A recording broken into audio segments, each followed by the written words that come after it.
पुणे जिल्ह्यामध्ये घाटमाथ्यावर झालेल्या मुसळधार पावसामुळे आणि उजनी धरणाच्या पाणलोट क्षेत्रामध्ये मोठ्या प्रमाणामध्ये पाऊस झाल्यामुळे उजनी धरणामध्ये येणारी आवक वाढल्याने उजनी धरणातून भीमा नदीच्या पात्रामध्ये मोठ्या प्रमाणामध्ये विसर्ग सुरू करण्यात आला आहे।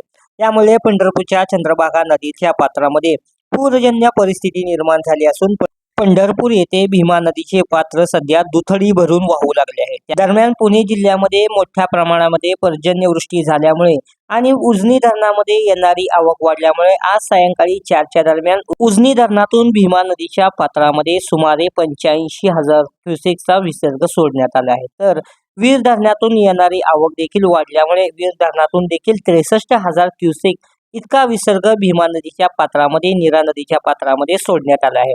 हा दोन्ही विसर्ग एकत्रित पाहता उद्या पंढरपूरमध्ये भीमा नदीच्या पात्रामध्ये जवळपास 1,38,000 क्युसेक विसर्ग येण्याची शक्यता वर्तवली जात आहे। त्यामुळे नदीकडेच्या भागाला भीमा नदीच्या काठी राहणाऱ्या रहिवाशांना आणि भीमा नदीच्या काठी असलेल्या गावांना प्रशासनाच्या वतीने सतर्कतेचा इशारा दिला असून अनेक ठिकाणी रहिवाशांचे स्थलांतर करण्याचे काम देखील युद्ध पातळीवर सुरू करण्यात आले आहे। उजनी आणि वीर धरणातून येणारा विसर्ग पाहता पंढरपूर आणि सोलापूर जिल्हा आपत्ती व्यवस्थापन प्रशासन अलर्टवर झाले असून त्यांनी ठिकठिकाणी नागरिकांचे स्थलांतर करण्याची प्रक्रिया सुरू केली आहे।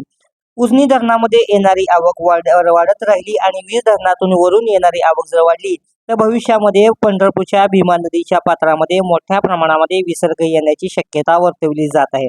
त्यामुळे पंढरपूर या ठिकाणी पूरजन्य परिस्थिती निर्माण होण्याचा धोका देखील संभाव्य असल्याचे बोलले जात आहे। पुणे जिल्ह्यामध्ये आज सायंकाळच्या दरम्यान मोठ्या प्रमाणामध्ये पर्जन्यवृष्टी झाल्यामुळे उजनी धरणाकडे येणारी आवक देखील मोठी असल्याचे बोलले जात आहे। भविष्यामध्ये उजनी धरणातून मोठ्या प्रमाणामध्ये विसर्ग झाल्यास पंढरपूरला पूरजन्य परिस्थिती निर्माण होण्याची शक्यता वर्तवली जात आहे। ब्युरो रिपोर्ट रोकठोक महाराष्ट्र न्यूज पंढरपूर।